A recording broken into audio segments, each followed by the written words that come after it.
Meus irmãos, a paz do Senhor Jesus, sejam todos bem-vindos para mais uma disciplina aqui do nosso curso. Dessa vez estamos com Bibliologia, hoje é a aula de número 1 dessa disciplina, onde nós iremos estudar, a ciência, a doutrina da Palavra de Deus e suas diferentes formas. Imagine só o desafio que vai ser essa disciplina, porque assim, a gente cresce, ouvindo sobre a Bíblia, ouvindo que a Bíblia é a palavra de Deus, e isso é uma verdade fundamental nas nossas vidas. A gente entende, a gente compreende, isso já está intrínseco, no nosso coração, na nossa fé. Porém, como essa Bíblia que nós carregamos hoje debaixo do braço, ela foi formada? Em que momento da história, da humanidade, esse texto que foi escrito por mãos de homens, pessoas comuns, se tornou sagrado? Então a gente vai falar um pouco sobre isso, vamos discutir um pouco sobre isso. Essa é uma disciplina que faz parte, do grupo de teologia sistemática, tá? E a gente vai, nesse momento, nessa oportunidade, entender, a raiz do texto. A gente vai entender agora, amém, meu irmão? Pai do Senhor? A gente vai entender agora a raiz desse texto, Vamos entender como o texto sagrado, ele nasce, no sentido nasce no nosso coração e também nasce nessa forma física, Então vamos falar sobre isso, amém? Vamos orar dando início a essa aula. Maravilhoso Deus, Pai amado, damos graças, Senhor Jesus, nesta hora, na tarde desse dia, Senhor, graças, Senhor, por esse presente que o Senhor tem nos dado, que é aprender a tua palavra, Pai, do conforto, Senhor, das nossas casas, lares, trabalho, as pessoas que estão assistindo gravado também, Senhor, muito obrigado por esta oportunidade. Eu te peço, Senhor, nessa hora, abre a nossa mente, abre também, Senhor, o nosso coração, para que nós possamos ser transformados e moldados segundo a tua palavra. Essa é uma disciplina, Senhor, divisora de águas, a qual nós iremos entender e estudar a raiz da tua palavra. Peço, Senhor, que esta palavra venha nos alimentar, Senhor, alimentar nossa alma, nosso espírito, que nós possamos, Senhor, cada dia mais transmitir ela com ousadia da parte do teu Espírito. É assim que nós te pedimos, já te agradecemos por tudo, em nome de Jesus. Amém. Então, irmãos, vamos começar? Bibliologia, a doutrina da palavra de Deus e suas diferentes formas, tá? Para a gente começar, queria só compartilhar com vocês, acredito que alguns de vocês já tenham visto, outros não, porque eu postei agora já, um pouquinho antes da gente começar a aula, o conteúdo da nossa disciplina já está na plataforma, tá? Nós iremos estudar o capítulo, na verdade, 2 capítulos, os capítulos 2 e 3 do livro Teologia Sistemática de Wayne Grudem, tá? É uma teologia sistemática clássica, muito conhecida. Inclusive, irmãos, aqueles, eu sei que ela tem várias versões, várias edições, mas é um livro, um material de consulta. Então, várias disciplinas, inclusive, aqueles que aspiram e que desejam avançar um pouco mais no curso de teologia, além do nível básico e médio, quando for ministerial, a gente usa bastante, nas disciplinas de teologia sistemática. Então, livro que, por exemplo, a gente estuda os capítulos sobre cristologia, sobre eclesiologia, pneumatologia. Então, todos são disciplinas que a gente usa como base capítulos desse livro. Então, a gente vai estudar, os capítulos 2 e 3, são os primeiros capítulos dessa teologia sistemática, que traz essa abordagem, sobre a palavra de Deus. Então, ele traz, de maneira não só panorâmica, mas também aprofundada sobre o que é a palavra de Deus, de onde nasce a palavra de Deus, e inclusive como a palavra de Deus foi escolhida e chegou às nossas mãos. Então, são verdades fundamentais que precisam aí estar na nossa mente. Então, esse capítulo, já está lá, já está disponível na disciplina, já está disponível aqui no material. E uma novidade, foi até uma dica que eu vi numa turma de discipulado aqui online, e eu vou começar a adotar. Vou deixar também disponível na plataforma as listas de presença, tá? Então, você está assistindo gravado, é só você vir aqui nessa aba, lista de presença, bibliologia, você vem aqui, e aqui eu vou estar colocando cada uma das listas. Eu vou até tirar esse nome aqui, lista de presença, eu vou começar a colocar aula 1, aula 2, para ficar mais fácil dos irmãos que estão assistindo a aula depois, e também que estão assistindo agora, encontrar, né, se localizar. Eu sempre coloco no grupo, às vezes entre uma conversa e outra, né, eu dou um aviso e outro, aí a lista de presença sobe, e aí a pessoa tem que estar ali, né, meio que olhando a data, olhando o calendário, se orientando ali pelas últimas aulas para poder assinar. E aí é uma luta, né? É uma prova, é uma peleja. Às vezes a gente se perde, me pede de novo. Então, no discipulado isso aconteceu. E aí uma irmã perguntou, né? Mas, professor, e a lista de presença? Ela não está na plataforma? Aí deu aquele estalo, eu falei, rapaz, realmente, a gente sempre coloca aquele costume, né, de passar a lista de presença na sala de aula, na hora que estamos aqui ao vivo e tudo mais, mas por que não deixar lá disponível na plataforma, porque aí é só ir lá, consultar e assinar depois, tá? Então, vai estar aqui, tá certo? Disponível na nossa plataforma a lista de presença também. Eu vou estar sempre colocando lá semanalmente a cada uma das aulas e as datas, tá bom? Então aqueles que têm dúvida podem já ir lendo o material, consultando, dando uma lida panorâmica para a gente chegar aqui na aula, né, discutir, falar um pouco mais a respeito desses temas. Amém? Dito isto, né, vamos para o nosso conteúdo de hoje, né? A primeira pergunta que a gente deve fazer, quando a gente escuta esse nome, né, essa palavra tão grande, né, esse nome gigante aí, que até quase um trava-língua, difícil de falar, bibliologia. Então, o que é bibliologia? Então, bibliologia, irmãos, ó, até eu já enrolei aqui na língua. Ele é nada mais, nada menos, como conceito base, o estudo sistemático das escrituras sagradas em todos os aspectos teológicos. Vou repetir. A bibliologia, ela é o estudo sistemático das escrituras sagradas em todos os seus aspectos teológicos. Normalmente, né, quando a gente fala, né, de estudo bíblico ou estudo teológico, a gente vai para alguma das áreas da Bíblia. Então, por exemplo, a gente faz um estudo panorâmico do Novo Testamento. Então, a gente vai lá entender, né, a literatura do Novo Testamento, entender que ele tem evangelhos, tem epístolas, tem uma literatura de revelação, e que todas juntas, e tem um livro histórico, que é Atos dos Apóstolos. Então, juntando toda a estrutura, forma o Novo Testamento.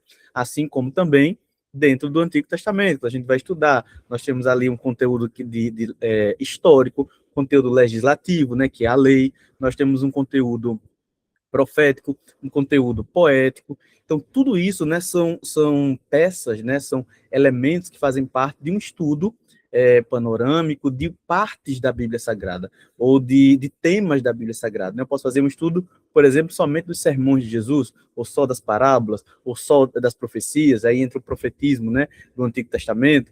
Então, tudo isso são áreas dentro da Bíblia. Mas aí, o que estuda qual é a área, né, do saber, do conhecimento que estuda a Bíblia Sagrada? Não a Bíblia no sentido de conteúdo, como eu estou falando para vocês, mas no sentido realmente de aspectos teológicos. E aí entra a bibliologia. Tá? Entra a bibliologia. Tá? Ela aborda, por exemplo, a revelação, ou seja, quem revelou, quem trouxe esse texto, ou essa história, ou essa profecia, até as mãos dos homens. Então, existe uma história de construção do texto. Quando a gente vai estudar, por exemplo, né, o islamismo, o texto sagrado deles, né, o Corão, o Alcorão, como eles chamam, traz, né, eles relatam que é a revelação dada pelo anjo Gabriel ao profeta Maomé. E é uma revelação tão sagrada, que a gente não tem nem ideia do formato do rosto que era o de Maomé, como também a gente não sabe nem a cara desse anjo Gabriel, como é que foi. É uma coisa muito curiosa, a gente vai falar com os muçulmanos aqui. Eu tenho um amigo marroquino que a gente já conversa sobre isso, sobre a teologia muçulmana, e ele menciona, né, que é algo tão sagrado, que não pode ser mencionado, nem retratado, nem por foto, nem por vídeo, nem nos filmes, nem nada disso. Então, o que eles têm do texto, sabem das histórias que foram contadas. Então, neles, né, na história deles, da revelação do Alcorão, tem essa história desse anjo que foi lá na caverna junto com Maomé, e aí começou a escrever o Alcorão. E qual será a história do nosso livro sagrado?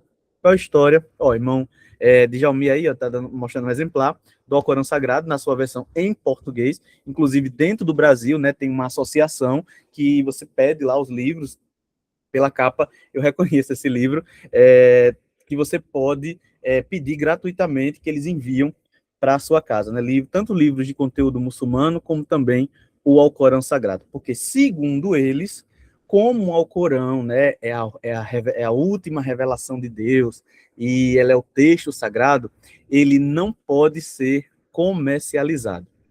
Os muçulmanos, né, eles têm essa filosofia de que o texto sagrado, né, não pode ser vendido, ele tem que ser propagado, ele tem que ser divulgado. Por isso que existem várias associações que distribuem esse livro.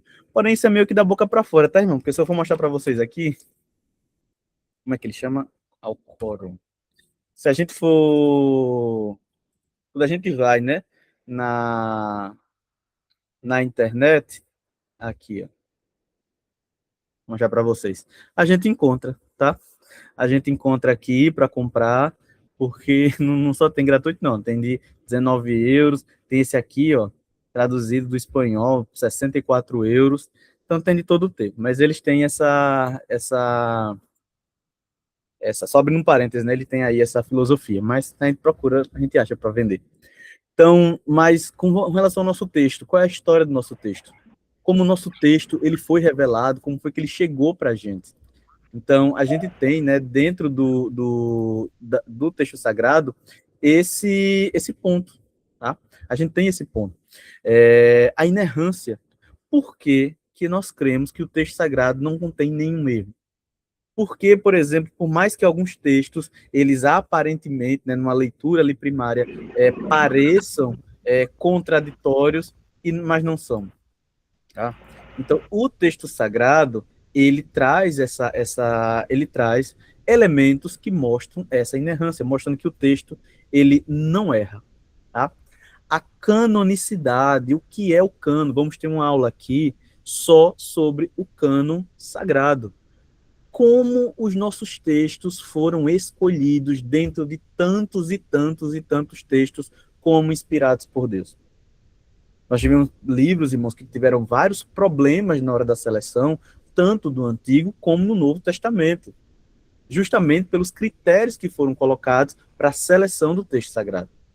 É sempre bom lembrar, né, que no Antigo Testamento, após o exílio babilônico, vários textos surgiram, várias cópias, vários escritos, e os sacerdotes, os escribas, precisavam ali selecionar os textos sagrados. Da mesma forma, o Novo Testamento. A igreja ela estava crescendo, ela estava naquela ebulição, avanço do evangelho. E a perseguição aumentou, os apóstolos e as testemunhas oculares de Jesus começaram a morrer, e eles precisavam, né, agora, para que aquela história, que aquele sermão, que aquela pregação não se perdessem, registrar isso de maneira escrita.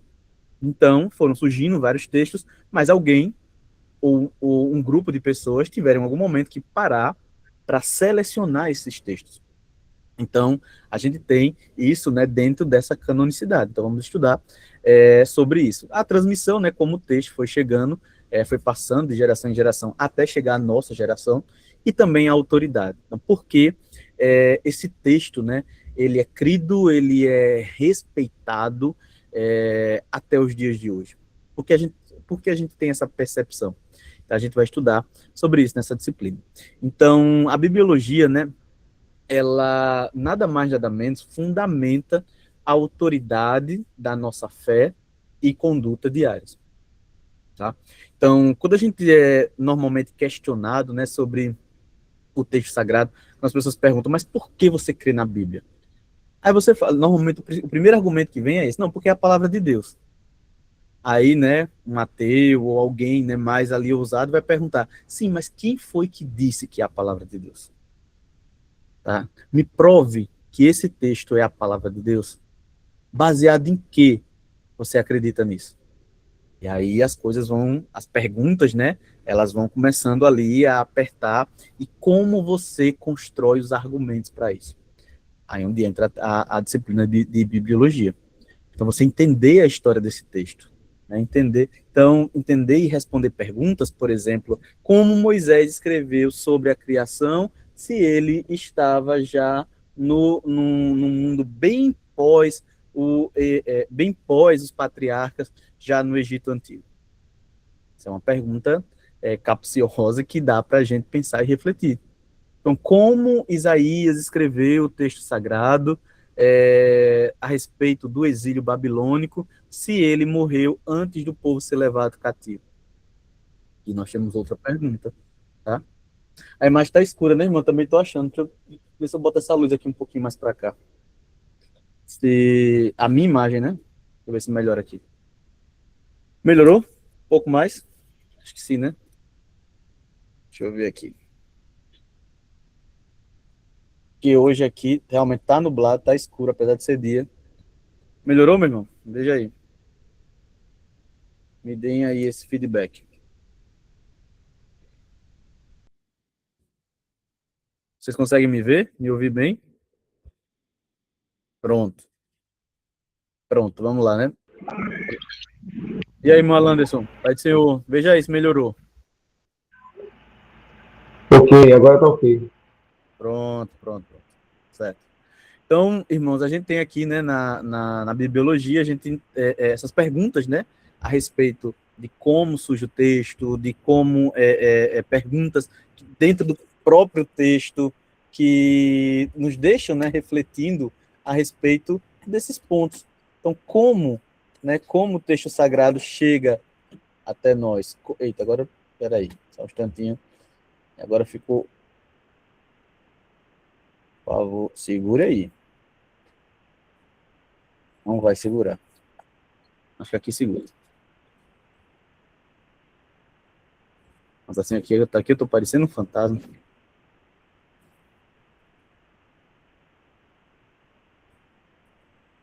Peraí, irmãos, só um instantinho aqui que problemas técnicos. Aqui. Aqui não cai não. Bem, eu acho que não cai. Deixa eu ver aqui. Deixa eu só fazer um ajuste aqui de imagem.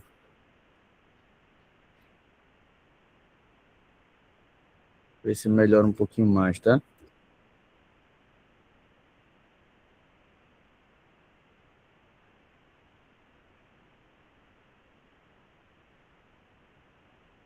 Ixi, não, assim eu tô parecendo um fantasma. Acho que assim melhorou um... Não, assim também não.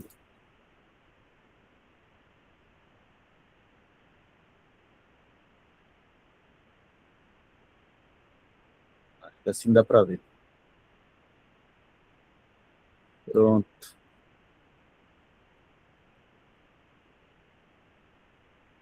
pronto, acho que melhorou, tá?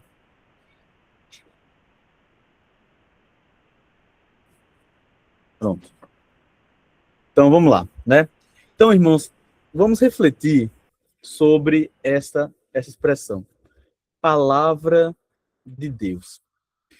Normalmente, né, na hora do culto, eu acredito que os irmãos já devam ter ouvido essa expressão, né? Para mim, eu não gosto muito dela. As pessoas elas usam, né? Essa ideia de que vamos chegar a hora para a melhor parte do culto, ou a parte mais importante do culto, que é ouvir a palavra de Deus, tá? Então, normalmente, as pessoas elas vêm com essa expressão, eu sento, depois oriento, converso, dizer, irmãos, a gente não pode metrificar, né, colocar uma métrica ali no curso, né, no curso não, no culto, com relação a partes mais importantes ou menos importantes. O culto todo ele é importante. Tá? O culto todo ele é importante. Então, desde da oração inicial até a oração final. Então, quando você coloca que a palavra, né, é o momento mais importante, você diminui ou reduz todo o culto, né, todo o restante do culto. E não deve ser assim. Todo culto é importante. Com relação à palavra de Deus, né, a gente conhece essa expressão, tá? Mas por que a gente usa essa expressão? Então, vamos ouvir a palavra de Deus, tá? Então, essa expressão, irmãos, palavra de Deus, por isso que está aí entre aspas, né? Dentro da teologia bíblica, essa frase ela carrega múltiplos significados que vão, inclusive, além da forma escrita. E aqui a gente já tem um primeiro ponto que a gente precisa refletir. Então, a gente entende que o texto sagrado, que a palavra de Deus não é somente o texto sagrado. Não é somente o texto sagrado. Mas quando alguém lê o texto sagrado, quando alguém fala sobre o texto sagrado, ensina sobre o texto sagrado, ali, né, nós estamos ouvindo a palavra de Deus. Entende? Eu acredito que algumas pessoas já devem ter ouvido essa expressão, né? Olha, fulano, né, irmão José, ele é boca de Deus aqui nessa terra. Então, seria como essa ideia daquela pessoa que lê o texto sagrado, que ensina o texto sagrado, e que as pessoas se alimentam espiritualmente por aquilo que ouvem naquele sermão, naquela mensagem, naquela pregação. Então, eles estão ouvindo o quê? A palavra de Deus. Quando eu leio o texto sagrado, eu estou lendo a palavra de Deus. Quando quando um hino, né, inspirado por Deus, né, um hino cristocêntrico, um hino de adoração, toca e o meu coração, né, ele é quebrantado, ele é contrito. Eu estou ouvindo a palavra de Deus de maneira cantada, através da adoração, tá? Então, assim, essa expressão realmente, a palavra de Deus, ela é multifacetada, ela tem várias faces, vários significados. Porém, a gente precisa fazer essa diferenciação, tá? Distinguir entre os diferentes sentidos desde o início, né, nesse início aqui de estudo, evita justamente a gente cometer erros teológicos graves, que podem tanto influenciar na nossa compreensão, como também enriquecer a nossa interpretação. Tá? Então, a gente precisa entender que existe, sim, essa diferença dentro dessa expressão palavra de Deus, porque que a gente normalmente usa de maneira mais comum. Tá? Então, existem diferentes formas da palavra. E aqui a gente vai ver, né, três colunas, 3 pontos principais. A primeira é a palavra como pessoa. Tá?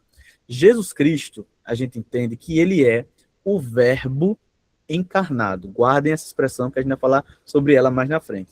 E ele é o revelador máximo de Deus.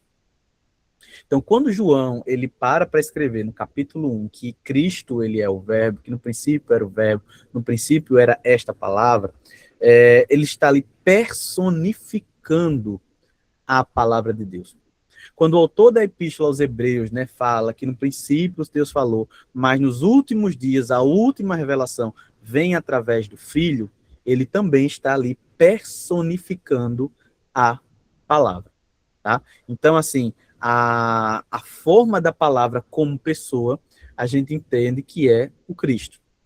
Agora, a palavra falada, aqui a gente já entra, né, numa outra dimensão da palavra de Deus, que são os decretos divinos e a comunicação pessoal direta de Deus. Então, dentro do texto sagrado, vamos entender, a respeito desse ponto, mas é basicamente quando o texto traz, né, um falar direto do próprio Deus. E aí nós temos vários exemplos. Jardim do Éden, quando ele falava diretamente aos profetas, nas situações de teofania. Então, tudo esse falar de Deus, né, diretamente, é a palavra de Deus. E também na forma escrita, né, e aí entra o texto sagrado, que é a revelação que foi preservada, também guardem essa palavra, preservada de forma imutável. Isso aqui, irmãos, isso aqui é uma afirmação importantíssima. Por quê? Porque hoje em dia a Bíblia Sagrada ela é muito atacada a respeito da metodologia como ela chegou para a gente nos dias de hoje. Tá? Por quê? Porque como ela passou ela passou por vários autores, por vários compiladores, hoje a gente não tem mais os textos originais, né? A gente não tem, por exemplo, o pergaminho que Paulo escreveu, a gente não tem mais o papiro que Moisés usou para escrever, a gente tem o quê? Cópias das cópias das cópias das cópias. Então, nós temos várias cópias, inclusive cópias oriundas de lugares diferentes. A gente tem cópias, por exemplo, que vieram da região da Palestina, da região da Judéia, nós temos cópias que vieram de outros lugares do mundo. Então, nós temos várias cópias distintas, né? Várias cópias diferentes. Então, essas cópias que a gente tem não são as originais, são cópias, cópias da cópia. Então, muita gente critica essa origem, né? Como um texto, ele sobreviveu a tantas cópias. E aí a gente tem, né, a gente vai analisar sobre isso, como esse texto foi preservado. Então, a palavra de Deus, ela é também esta palavra escrita. Então, resumindo, né, nós temos a forma da palavra como pessoa, tá? Nós temos a palavra falada e nós temos a palavra escrita. Ambas, todas as três palavras de Deus. Vamos entender primeiro a palavra de Deus como pessoa. E aí é onde entra o Cristo, né? Entra o nosso Senhor Jesus Cristo. Quando João 1:1 traz essa afirmativa teológica, cristocêntrica, a respeito que todo mundo conhece, nós vamos entender a profundidade disso daí, né? No princípio era o Verbo, e o Verbo estava com Deus, e o Verbo era Deus. João, capítulo 1, versículo 1. Quando a irmã Alanderson está perguntando, ó, só no meu, cadê? Nem a pergunta apareceu e surgiu, e sumiu. Aqui, ó, só no meu que a imagem do professor tá toda preta. Me digam aí, irmãos, esse feedback a respeito da imagem. Como estamos aí? Aqui tá ok, professor. Aqui Tá tá ok? ok. Tá. Eita, Nítido, mano, nítido. não sei o que é que houve, irmão Alanderson, não sei se é algum bug do aplicativo, viu? Aí eu vi que o senhor tá tentando entrar e sair, né, ver se volta. O senhor me escuta, mas não me vê, né? Não, a dica que eu posso dar é tentar desinstalar o aplicativo, né, depois instalar de novo, para ver se volta, tá? Eu achava até com relação a uma coisa aqui da imagem, tentei aqui mudar a luz e tal. Mas assim, realmente, para mim aparece normal. Para mim o retorno aqui, ele tá como nítido. Isso, ele tá falando, me escuta, mas não vê, né? Aparece só como se fosse o slide, tá bom? Então, vamos ver aí. Então, voltando, né? Quando ele usa, João, ele usa essa palavra, né? Que na verdade, né, ela é traduzida para a gente como verbo, mas a palavra que ele usa, deixa eu ver se consigo pegar a caneta aqui, ele usa uma palavra em grego, que eu acredito que vocês já escutaram, que é logos, tá? Então, quando ele fala, no princípio era o logos, e o logos estava com Deus, e o logos era Deus. Essa palavra, né, em algumas versões está como palavra, mas normalmente a gente entende, é traduzido como logos. Mas o logos, né, a palavra, ele tem um significado muito mais profundo. Não é palavra por palavra, não é qualquer palavra, mas é uma palavra que sempre existiu. É uma palavra que ela está em constante movimento. É uma palavra que ela traz, né, essa profundidade e essa ideia de que isso sempre existiu. Sempre existiu. Entende? Então, Cristo, né, é essa palavra. Então, ele existiu desde o princípio e naquele momento, né, quando João traz essa descrição, ele estava sendo ali personificado, encarnado, ou seja, a palavra que toda a vida foi eterna, ela agora era o Cristo em pessoa. Então, ela era agora, né, a palavra em pessoa. Então, quando ele traz, né, no versículo 14, e o verbo se fez carne e habitou entre nós, cheio de graça e de verdade, vimos a sua glória, como a glória do unigênito do Pai. Amém? Essa ideia, né, é a encarnação da palavra. A encarnação da palavra. Inclusive, esta palavra, não sei que eu estou falando muito palavra, mas a palavra habitou, né, habitou, no original, ela traz a ideia do tabernaculou, ou seja, ele veio e ele tabernaculou, ou seja, ele transformou, né, ele viveu aqui como um ser humano, como um ser humano. Ele assim como o povo de Israel caminhou pelo deserto, né, e tinha ali as tendas, né, e que o tabernáculo de Deus era também uma tenda, e eles foram aí, né, peregrinos no deserto. Então, o Filho do Homem, né, o Verbo, ele se fez carne e ele tabernaculou, ele habitou no meio de nós, habitou como qualquer uma pessoa. Isso aí, e isso, né, traz uma verdade cristológica que combatia uma heresia dos dias da igreja primitiva, falando que Jesus não era 100% homem, que não tinha como um Deus ser encarnado ali 100% homem. E aí João vem, né, para combater essa heresia, ele traz, né, a natureza do Filho do Homem. Tá? Então Cristo, né, ele transcende e assume a forma humana e também a forma histórica, tá? E sua glória não é oculta, mas visível através da sua vida e ações da terra, tá? Através da sua vida e através de ações na terra. Então aqui a gente tem esse ponto da manifestação da glória. É muito interessante quando a gente compara, né, dentro dos estudos de ciências da religião. Então a gente tem, né, em várias seitas e heresias, o ocultismo das divindades, onde não se sabe ao certo a origem delas, ou como elas se manifestaram aqui na Terra. Tudo é muito oculto, obscuro, normalmente são lendas, né, e contos que são repassados, mas quando a gente olha para o cristianismo, né, para a revelação da palavra de Deus, a gente entende, a gente compreende que Cristo hoje é conhecido e se deixou ser conhecido. Porque, como? Através da sua palavra. Tá? Através da sua palavra.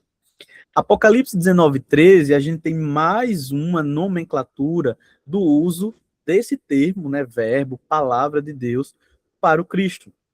Olha o que diz Apocalipse, capítulo 19, versículo 13. Está vestido com um manto salpicado de sangue. Em outras versões, ele usa outro termo, deixa eu ver aqui. Apocalipse 19:13, ele usa o termo tingido, tá?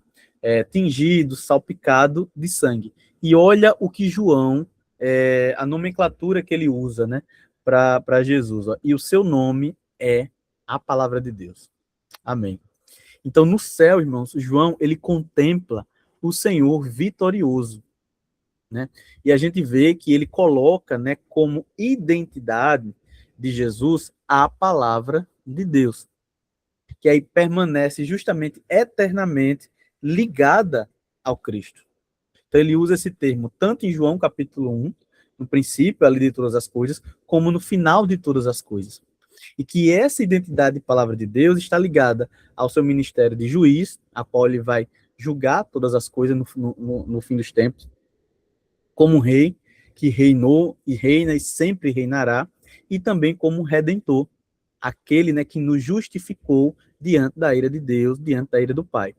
Então, temos aí Cristo, né, como esta palavra encarnada. Outra coisa também que João, né, atesta a respeito da realidade física da palavra viva, ou seja, Cristo, ele é essa palavra que se deixa tocar. E aí nós vemos no texto, né, de João capítulo 1, ele diz, o que era desde o princípio, o que vimos, o que ouvimos com os nossos olhos, o que contemplamos e as nossas mãos apalparam com respeito ao verbo da vida. Tá? Acho que esse texto aqui não é do João, não. Tá? Mas ele mostra, né, dentro desse texto como um Cristo palpável. tá?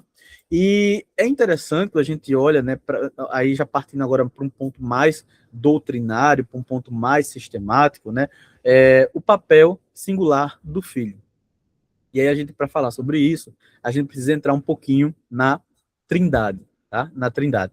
Quando a gente fala da Trindade, né, a gente sabe que são três em um em três, o Pai, o Filho e o Espírito Santo. E dentro dessa Trindade existe uma expressão teológica, eu não sei se vocês já ouviram falar, chamada economia da Trindade. Mas não é economia de dinheiro, não é economia financeira, mas é como como o Pai, o Filho e o Espírito Santo, eles se relacionam. E aí é a relação entre eles e a função de cada um. E aí quando a gente fala, né, do Filho, do Cristo, ele tem um papel singular dentro da comunidade, dentro da Trindade. Então, dentre os membros da Trindade, né, Deus, o Filho, é quem possui o encargo de comunicar o caráter do Pai ao cosmos. E aqui entenda cosmos, né, como cosmos é uma palavra também grega, que significa mundo, tá? Que é traduzida para o português, para a nossa língua, como mundo. Então, Cristo, ele é quem possui esse, dentro da Trindade, o papel de comunicar o Pai. E a gente vê isso no seu ministério, né? Quando ele nasce, né, ele implanta ali o rei, quando ele inicia o seu ministério, inicia-se ali o reino de Deus na Terra. E neste reino, né, ele traz essa comunicação através, né, dos ensinos, através dos sermões, através dos milagres, da revelação, tudo isso para revelar quem? Revelar quem era Deus. Então, por quê? Porque a lei, né, a lei já tinha falava sobre Deus, falava sobre o que ele tinha feito com os patriarcas, com o seu povo, mas as pessoas elas não conheciam esse Cristo Deus, tá? Não conheciam esse Deus ali de perto. E aí o Filho, ele vem, né, e revela, ele comunica ao mundo esse caráter do Pai, que esse Pai de misericórdia, que esse Pai de amor, que amou de uma maneira que ninguém soube nem descrever, que entregou o seu Filho para morrer numa cruz, tá? E também, né, o Filho, ele tem essa função de expressão de vontade, né? Seja na sua pessoa divina, nas palavras que ele proferiu, Jesus, né, ele expressa perfeitamente a vontade santa, né, de Deus, tá? E vemos também no Cristo, no Filho, a revelação suprema, tá? Em Cristo, né, vemos a comunicação completa, tá? Por quê? Isso aqui é um ponto também que a gente precisa ter bem claro e entender, que Jesus ele não é apenas um mensageiro ou um portador da palavra, como os espíritas, por exemplo, pregam, né? Acredito que vocês lembram, quando estudamos a disciplina de religiosidade popular brasileira, dentro do espiritismo, Jesus Cristo é apenas um ser, né, evoluído e portador ali, né, de um evangelho, das boas novas, e que seria aí, né, o responsável por ensinar para a humanidade, para que outros espíritos evoluíssem. Então, muitas religiões colocam Jesus Cristo, né, creem na pessoa de Jesus Cristo, mas não creem em Jesus Cristo como Filho de Deus. Creem no Cristo, né, portador de uma mensagem de boas novas, de uma mensagem ali de paz, né, para a humanidade. Só que como ele, né, se a gente reduzir ele a isso, outras personalidades em outras religiões fizeram isso, tá? E Cristo não é só esse portador, né? Ele não é só portador, ele não só possui a mensagem e compartilha ela, ele próprio é a palavra de Deus viva. E a gente vê isso, inclusive, dentro da sua mensagem e na forma que as pessoas elas recebiam a mensagem. Elas recebiam a mensagem. A gente vê isso, por exemplo, com os discípulos no caminho de Emaús. A gente vê com as pessoas, né, que escutam Jesus após a festa dos tabernáculos, quando ele começa a predicar, as pessoas elas sentem algo diferente e elas mencionam, né, que quem é esse homem que prega, né, ensina diferente dos fariseus e dos saduceus. A gente sente algo diferente. Por quê? Porque ele não é só portador da mensagem, ele é a própria mensagem, tá? E além disso, né, vemos aí esta aliança suprema, né? Ver a Jesus é contemplar a revelação do caráter, da santidade e do amor infinito do Pai aos homens, tá? Então, ver, né, contemplar Jesus é ver toda essa, ter toda essa revelação, tá? E aí vemos, acredito que ficou claro, né, quando a gente fala da palavra de Deus, palavra encarnada, a gente entende, a gente precisa associar, guardar aí, não sei, alguém que esteja anotando, fazendo os apontamentos, a respeito de Jesus Cristo, tá? Essa parte 1. Agora, nessa parte 2, vamos ver a palavra de Deus com sua fala direta, ou decretos criativos, tá? Decretos criativos. O que significa isso, né? O poder dos decretos criativos. Então, primeiramente, a gente tem que entender o que é um decreto, né? A gente escuta muito... Ai, Jesus, nos ajude, né? Eu não sei o meu pentecostal que vocês vivem, irmãos, mas a gente volta e meia escuta, né? Um profeta, entre muitas e muitas aspas, profeta, que fala, né, que tem um decreto. E aí é decreto para cima e para baixo, para cima e para baixo. É tanto decreto que a gente não sabe nem de onde vem. E, na verdade, né, a gente não está falando desse tipo de decreto, tá?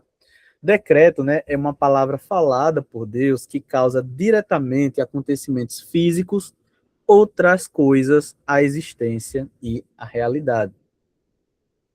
Então, quando a gente fala, nós temos aí dois exemplos que trazem, né, esse conceito de maneira muito clara quando a gente fala de decretos divinos.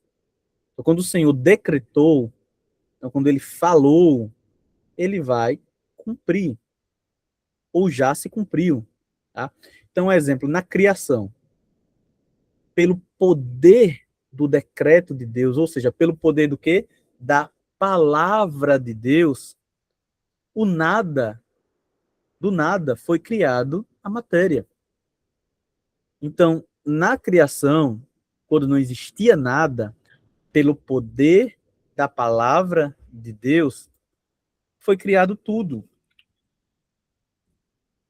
Quer ver isso? Quer ver esse texto?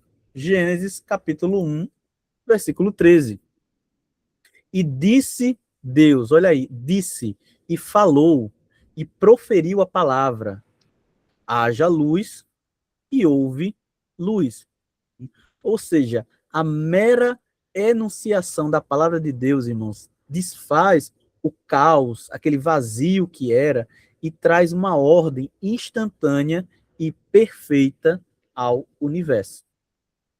Então, isso é um decreto divino. Pelo poder do teu falar, pelo poder da tua voz, o nada, do nada, se fez tudo. Tá? Do nada se fez tudo.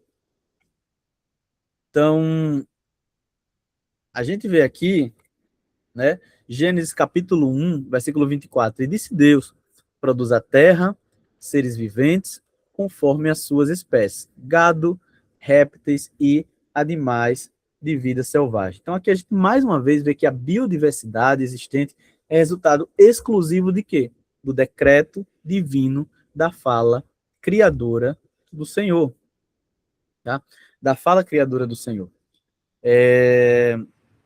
Quando em Salmo capítulo 33, né, verso 6, olha o que ele diz. Pela palavra do Senhor, os céus foram criados, e pelo sopro da sua boca, todo o seu exército. O mouse está aqui, não está funcionando. Então, olha aí o soprar criativo de Deus. Pelo quê? Pela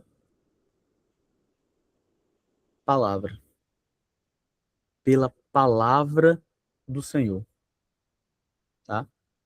Pela palavra do Senhor. E aí nós vemos, né, a continuação da criação.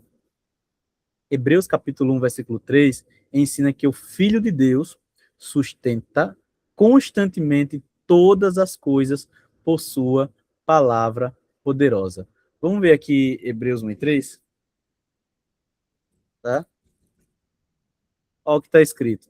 O qual, sendo o resplendor da sua glória e a imagem... Deixa eu compartilhar aqui o texto. Aqui, ó.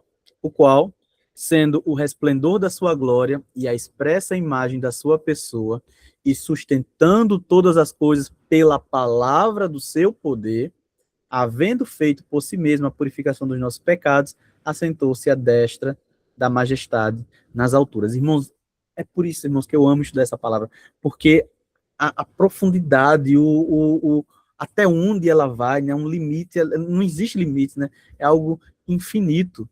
Então, o autor aos Hebreus, né, ele está dizendo nesse versículo aqui justamente isso, que o Filho de Deus, que o Cristo, ele por isso que ele estava lá desde o princípio, porque desde o princípio ele sustenta todas as coisas pelo poder da sua palavra, tá? Pelo poder da sua palavra. Então, o que diferente do que muita gente ensina, né, que o universo ele funciona, né, de forma independente, que as coisas elas vão acontecendo de forma aleatória. Não, o universo ele não funciona de forma independente.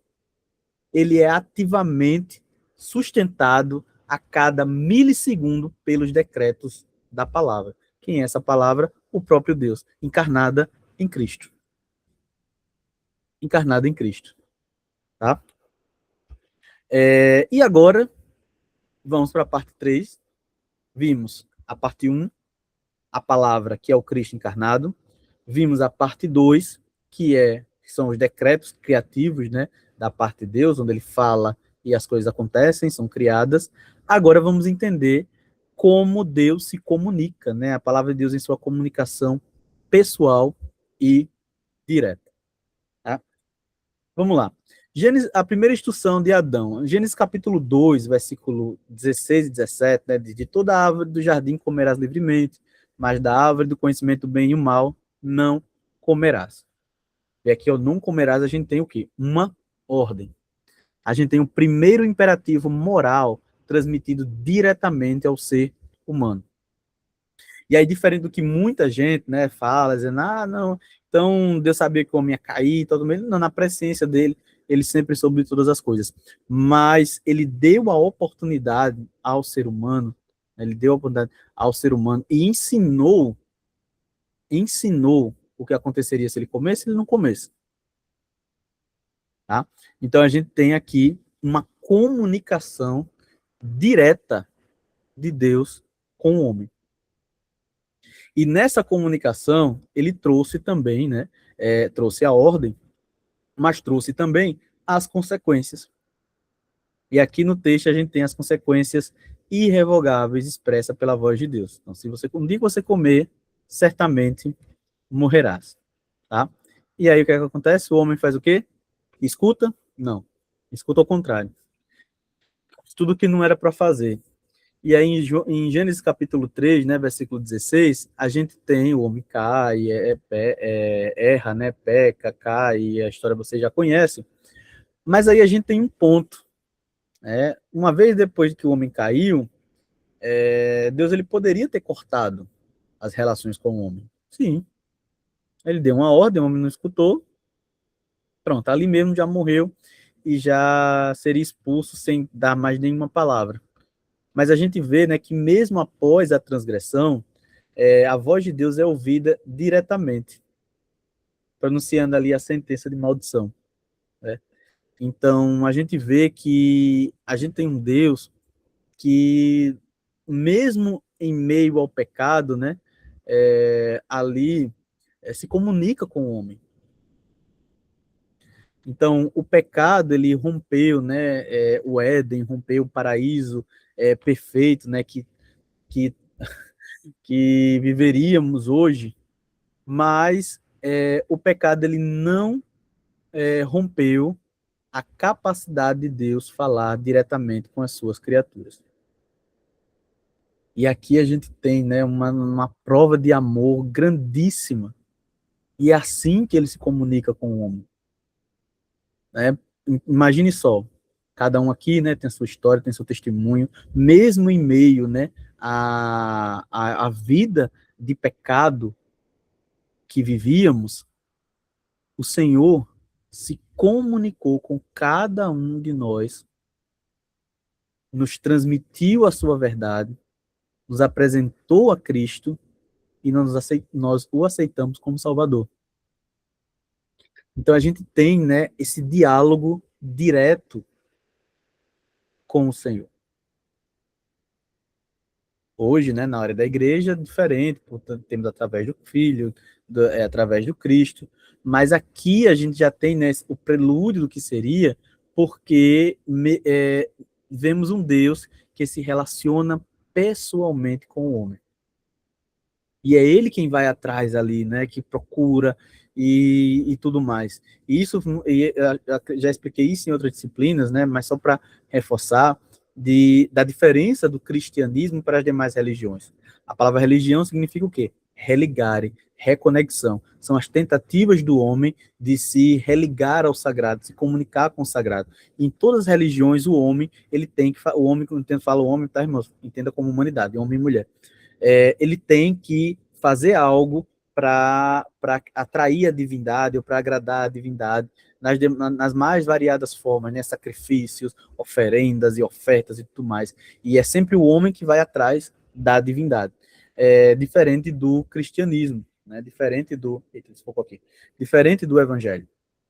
O evangelho, né, a gente vê um Deus que é um Deus que procura o homem, é um Deus que deseja se comunicar com a humanidade, que deseja se revelar.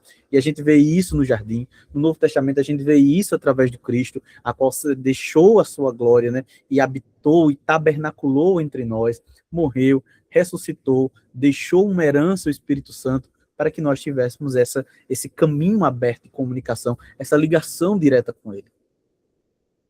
Tá? Então, Deus, né, através da sua palavra, se comunica ali, né, diretamente com o homem. E essa comunicação, né, ela vai sendo ali construída. Ela tinha ali já de forma direta, mas aí agora, né, nós temos um Deus que revela a sua lei. Tá? Em Êxodo capítulo 20, versículo 1 e 3, a gente encontra: eu sou o Senhor teu Deus, que te tirei da terra do Egito, da casa da servidão. Aqui a gente tem, né, na primeira parte do texto, fatos históricos, tá? Só que aí, um pouco mais na frente, a gente já tem um mandamento. Não, repito, não terás outros deuses diante de mim. Palavra de Deus. Aqui, o povo de Israel estava ouvindo a voz de Deus. Deus, ele proclama aqui a sua lei moral diante de todo o povo de Israel. E nessa proclamação, ele exige o quê? Ele exige essa lealdade absoluta, fundamentada na libertação operada. Tá? Então, ele cria a lei ali, né? Proclama essa lei para mostrar que ele é o Deus desse povo, que ele é o rei desse povo. E ele faz esse compromisso. Né? Ele faz essa o quê? Essa aliança. E o povo faz o quê? Não, vamos cumprir. Só que a gente sabe que não é bem assim que acontece, né? Um pouco mais na frente. E nesse ponto, né? E já no Novo Testamento, a gente já ouve a voz do Pai. Né? Cristo, né, após o seu batismo, em Mateus capítulo 3, versículo 17, nós escutamos: e eis uma voz dos céus que dizia: este é o meu filho amado, em quem me compraz. Tá? Em quem me compraz. Então, a gente vê um Deus que se comunica com seu filho e com seu povo. Confiabilidade e pecado, né? Ouvir e crer. Os ouvintes da voz direta de Deus, eles tinham clareza de que ouviam a autoridade absoluta do Criador. E aqui a gente tem, né, vários exemplos, quando a gente fala desse ouvir a voz de Deus, no texto sagrado, né, no Antigo Testamento. Então, como era, por exemplo, quando a gente fala dos profetas? Então, a maneira que Deus ele se comunicava, né, com os patriarcas, com os profetas, era uma maneira distinta. E ali, esse ouvir a voz de Deus, ele dava dois caminhos para quem escutava: crer ou não crer. Interpretar aquilo que foi dito, né, e transmitir. Vou dar um exemplo prático. Noé. Deus ele falou, se comunicou diretamente com Noé. Noé tinha duas opções: crer ou não crer. Crer ou não crer. Ele creu. E ele transmitiu, né? Transmitiu o que Deus falou com ele para as outras pessoas, para sua família e tudo mais. E ali, né, essa crença, né, ela foi sendo ali propagada e ensinada e tudo mais. Então, ali Noé entrou pelo caminho da fé. Ouviu, entendeu, interpretou e cumpriu. E assim sucessivamente. Abraão, do mesmo jeito, é isso na forma mais simples, né? Estou falando ali dos patriarcas, Abraão, Isaac, Jacó, pessoas que Deus comunicou antes da lei existir. Mas aí, um pouco mais na frente, a gente também tem outros episódios de pessoas que, mesmo com a lei já vigente, as pessoas não obedecendo, e houveram homens que ouviram a voz de Deus, como os profetas, e aí tiveram duas missões. Na verdade, três: ouvir, interpretar o oráculo divino, e aí escrever e compreender aquilo que Deus estava falando, e transmitir para as pessoas. Então, as pessoas ali, né, o povo já não era mais inocente, né, já não era mais inocente. Tá? Então, a gente tem ali esse ouvir e esse crer. E uma vez que a pessoa, né, conscientemente desistiu ou não pecou, desistiu e não creu na palavra de Deus, né, e ela conscientemente decidiu desobedecer, aí nós já temos o pecado. Tá? Descrever e desobedecer qualquer uma dessas palavras transmitidas era pecar direta e conscientemente contra Deus.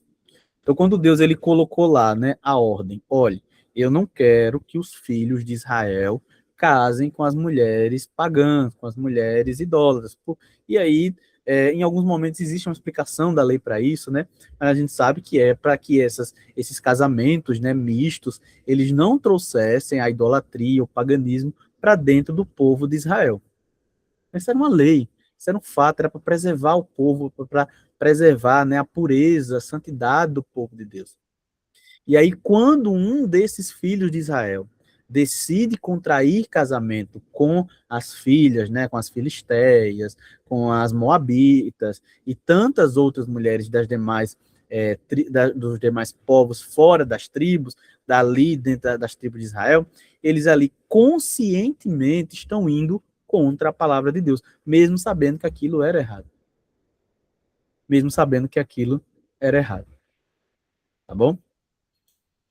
E aí nós temos uma compreensibilidade imediata, né? Assim, embora divinas em suas formas de autoridade, as palavras são expressas numa linguagem perfeitamente humana. Que a gente tem um ponto bem interessante, né? Quando a gente fala de linguagem bíblica, inclusive de origem do texto, a respeito do hebraico, né? Já ouvi essa expressão, não sei se os irmãos já ouviram.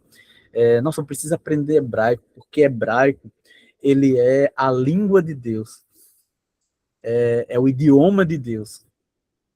E é curioso escutar essa expressão, porque é como se Deus só falasse hebraico. Né? Então, assim, eu fico pensando, rapaz, se Deus só falasse hebraico, como é que a gente ia ouvir a voz dele? Como é que a gente ia compreender e tudo mais? Enfim, mas só para refletir a respeito desse ponto, o ponto em si não é o hebraico, né? Não é a língua hebreia, mas a forma que ele se comunicou, com que ele se comunica com cada um. Tá? O uso do idioma humano, né, aqui nesse ponto, é uma das formas de Deus se tornar compreensível para o ser humano. Poderia ser hebraico, poderia ser aramaico, poderia ser qualquer uma língua que aquele povo falasse. Tá? Que aquele povo falasse. E aí, alguns críticos, né? Inclusive, quando críticos do texto sagrado, eles falam o seguinte: tá certo, não, Deus pode até ter falado e tudo mais, e o ser humano ele foi descrevendo ali o que Deus falou, mas ele escreveu não na língua de Deus, ele escreveu na língua humana, né? E como é uma língua humana, é uma língua passível de erros. E aí, com esse argumento, eles querem diminuir a autoridade daquilo que Deus disse. Tá? Só que aí a gente tem que entender que Deus ele vai falar, ele fala com o ser humano de uma maneira compreensível, ou seja, compreensível à nossa língua, ao nosso idioma, e que o idioma humano ele não diminui em nada o caráter supremo da voz e da lei do próprio Deus. Então, se Deus falou, está falado e acabou-se. Independente se ele falou em português, em inglês, em chinês, em hebreu, em hebraico, ele falou de uma forma que nós compreendamos, tá? Para que a gente entenda. Porque e aí a gente entra naquele ponto, né? Quando Paulo está ensinando para os coríntios a respeito das línguas estranhas, ele fala, ó, é melhor falar uma palavra que todo mundo compreenda do que todo mundo falar em línguas. Por mais que seja um momento ali que Deus, né, está ali alegrando a sua igreja e as pessoas elas estão se comunicando, né, em oração com Deus, mas Deus, quando ele vai falar para a sua igreja, quando ele vai falar para o seu povo, ele fala de maneira compreensível, tá? Ele fala de maneira compreensível. E aí vem a pergunta, né? Então isso é uma linguagem imperfeita, já que é feita pelos seres humanos, né? Então, algumas pessoas elas propõem que, por ser humana, toda mensagem comunicada é limitada ou falível em verdade.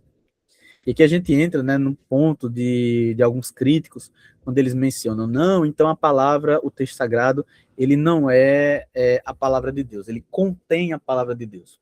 Isso aí é um pensamento muito perigoso, porque quem somos nós nos dias de hoje para fazer essa peneira e julgar, não, isso aqui é a palavra de Paulo, isso aqui é a palavra de Deus, isso aqui é ensinamento de Apolo, não, isso aqui acho que foi Priscila e Áquila que ensinou. Não. Isso é um argumento falso, né? A Bíblia, ela não mostra limitação de veracidade quando Deus usa o nosso idioma. A soberania dele garante que a mensagem permaneça intacta. Que do jeito que ele falou, do jeito que ele disse, foi escrito. Tá? Do jeito que ele disse, foi escrito. E aí vemos, né, o dever íntegro diante de Deus, né? A verdade é exatamente o oposto. As palavras sempre colocam uma obrigação absoluta sobre o ouvinte e acreditar nelas e obedecê-las completamente. Amém? E aí vamos para a parte 5, né, a palavra de Deus proferida por lábios humanos. E aí entramos, já falamos sobre eles, mas aqui para fundamentar o conceito, o ministério dos profetas, tá? Deus escolhe, unge e envia homens comuns como seus arautos na terra. Tá?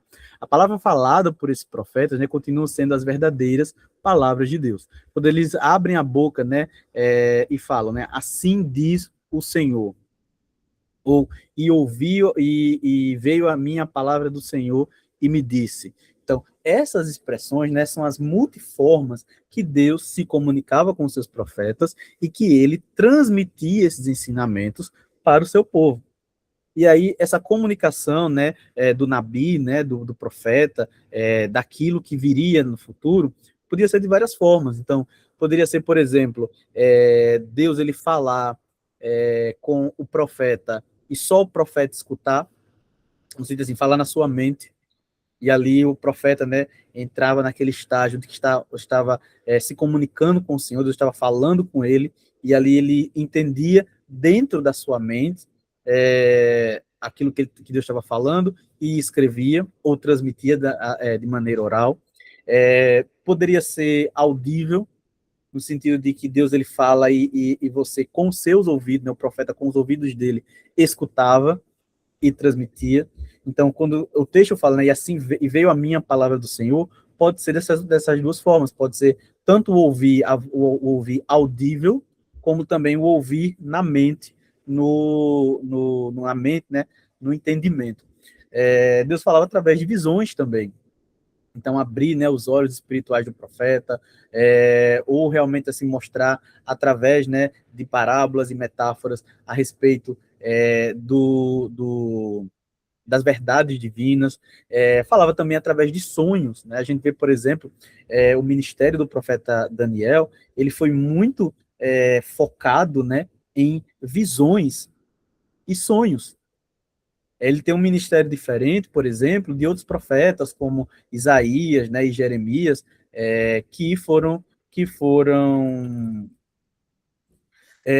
ao qual Deus se comunicava com eles através, né, desse falar, e ele escutava e transmitia esse falar.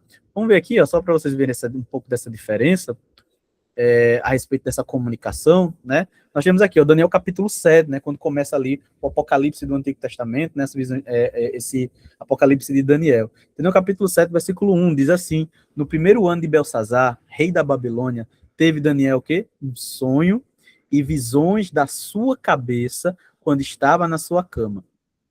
Então, vê só, isso é uma das formas de comunicação divina, né?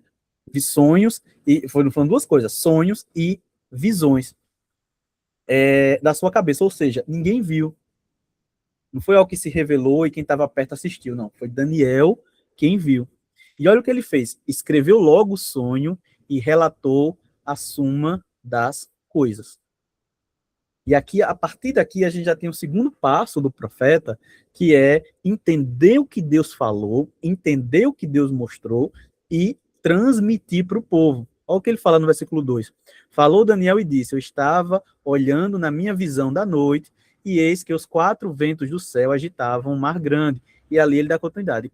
E 4 animais gigantes, diferentes uns dos outros, subiam do mar. Então aqui Deus está revelando para Daniel, né? Está revelando de maneira ali, ele está vendo como algo literal, mas ele precisa, aí depois vem a interpretação, que aquilo ali são povos e governos e tudo mais. Então, essa comunicação, né, entre Deus e o profeta, ela poderia, né, acontecer de várias formas, tá? A gente vê, por exemplo, Deuteronômio 18, quando Deus ele faz uma promessa a Moisés: eu lhe suscitarei um profeta no meio dos seus irmãos, semelhante a ti, e porei as minhas palavras na sua boca, e ele lhes dirá tudo o que eu lhe ordenar. Então a gente vê, né, que Deus ele se comunica assim, e que essa comunicação ela é compartilhada através do profeta. E aí vem a cobrança, né? Ou seja, Deus ele falou. Então, quem fala quer ser o quê? Quer ser atendido, quer ser ouvido, quer ser obedecido, né? Por quê? Porque você já falou. Olha, quer ver um negócio que me deixa doente? Eu tenho amigos e familiares que às vezes chegam para mim e me pedem conselhos, dizendo: Basílio, eu estou passando por essa e essa situação, o que é que tu acha? Aí, como eu estou de fora, né, consigo ter uma visão panorâmica, mais ampla, talvez, e diferente de quem está passando pela situação, né, quem está ali dentro da situação. E aí, normalmente, eu analiso, a gente tem aquela conversa e explico: olha, eu sendo você, no seu lugar, eu faria isso, isso e isso. E aí, poucos dias depois, a pessoa faz o quê? Tudo o contrário do que eu disse. E a sensação que eu tenho é que todo aquele tempo, né, que eu ali passei, que eu gastei, que eu investi, é o que eu estava falando com uma porta, que a pessoa não escutou uma palavra, tá? Ela fez tudo ao contrário. E aí, né, agora, fazendo inferência a respeito disso, né, numa dimensão muito maior, quando Deus ele fala, né, ele também vai cobrar, né, ele vai cobrar contas dessa pessoa que ele falou, tá? Então, ele não tem o culpado por inocente, tá? Ele não tem o culpado por inocente. E também é dentro do contexto, né, tanto no Antigo Testamento, mas no Novo, né, também apareceram falsos, ele não usa a expressão falsos profetas, mas falsos mestres e falsos ensinadores. A gente também tem que lidar com os falsos profetas, né? Aquele que presumir falar em seu nome, uma mensagem não ordenada pelo Senhor, deve receber punição de morte. E a gente vê, né, o dano terrível que os falsos profetas causaram para o povo de Deus, onde muita gente se guiou por falsos profetas, por falsas profecias, e não deram ouvidos aos verdadeiros profetas, a voz de Deus. Tá? Jeremias 1, capítulo 17, capítulo 1, versículo 7 ao 9, diz o seguinte, né? Não digais sou uma criança, porque a todos a quem eu te enviar irás. Então, estendeu a mão, ao Senhor a mão, e tocou-me na boca e disse, eis que ponho as minhas palavras na tua boca. Que a gente vê, né, aquele chamado, né, dramático, aquela situação difícil do profeta Jeremias, quando ele é chamado, porque é sempre bom lembrar que Jeremias, irmãos, ele é chamado num contexto histórico da história de Israel e de Judá, é muito difícil, porque ele já sabia da dureza do coração das pessoas. Ele sabia, né, da maldade do coração daquele povo, e que ele ali, ele era muito jovem, ele era diante daquela sociedade, né, que estava extremamente corrompida, as pessoas não iriam dar ouvidos a ele. Né? Então a gente vê, né, esse conflito ali que o profeta tem no seu chamado, e a gente vê, né, que diante dessa fragilidade, diante dessa fraqueza, Deus ele fala, não se preocupe, não diga que você é só uma criança, eu vou capacitar você. Tá? E aqui nesse momento, né, a gente vê que essa palavra que a qual Deus ele capacita Jeremias de falar, ela tem um poder, um nível, o mesmo nível de autoridade daquela palavra que foi proferida lá no Sinai com relação à lei. Então percebam aqui, né, quando Deus fala, irmãos, tem o mesmo peso. Tem o mesmo peso. Pode ser através de Moisés, pode ser através de Samuel, pode ser através de Jeremias, tem o mesmo peso. Por quê? Porque é a voz de Deus. É a voz de Deus. Tá?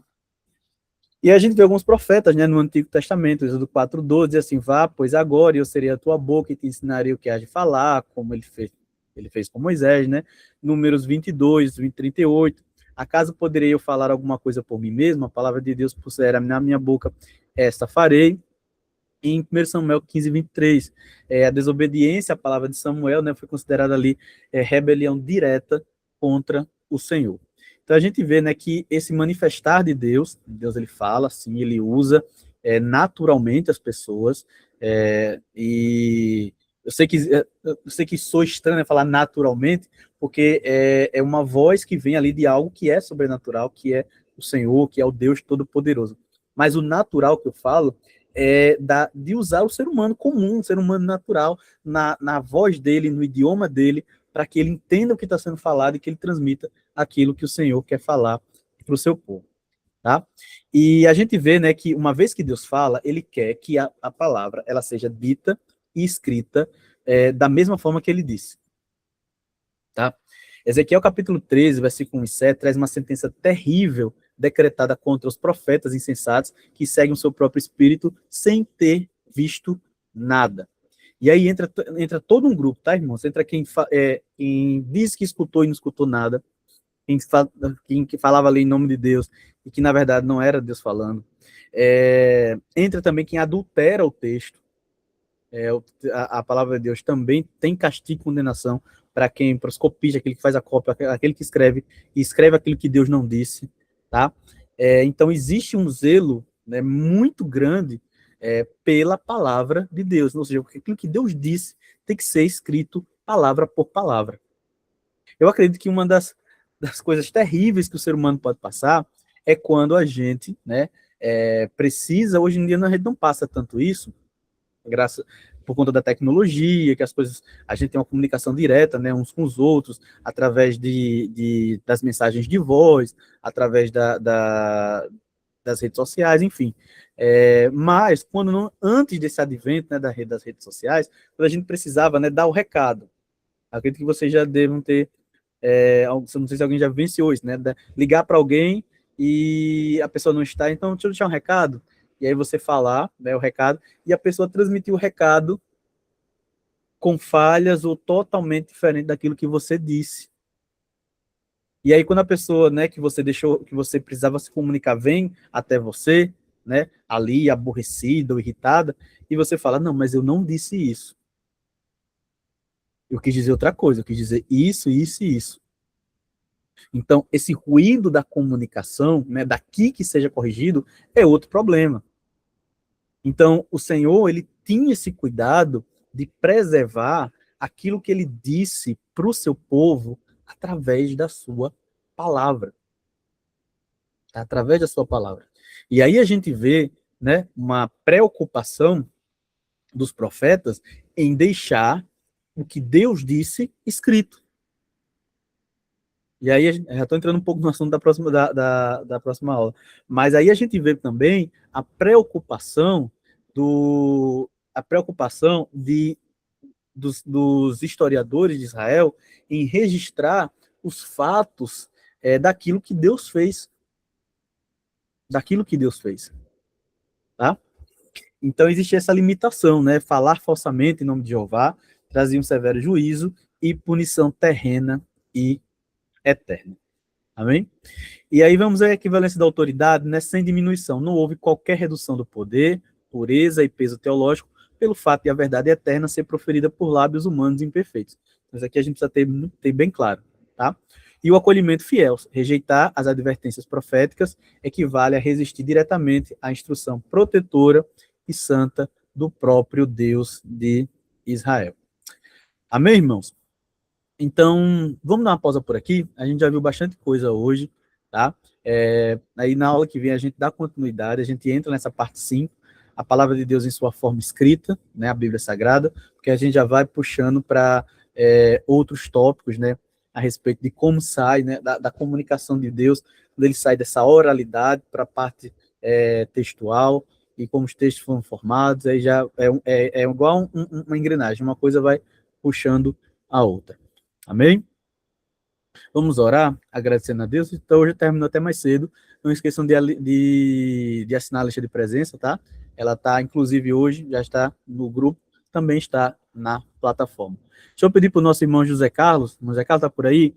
Nos apresenta ao Senhor em oração, meu irmão, por gentileza. Muito bem.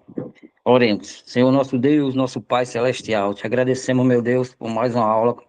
Meu Deus, abençoa cada aluno, Pai, o nosso professor Basílio, todos que faz parte, ó Pai, desse ministério, ó Pai. Ajuda, que nós venhamos aprender, que teu Espírito Santo, Pai, venha nos ensinar cada dia mais e mais, Senhor, e colocar em prática para o engrandecimento do teu reino. Nos ajuda em tudo. Te agradecemos por esta aula, Senhor, e pelas demais que ainda hão de vir, em nome de Jesus. Amém. Amém, meus irmãos. Deus abençoe cada um de vocês. Excelente fim de semana. E a gente se vê semana que vem. Em nome de Jesus.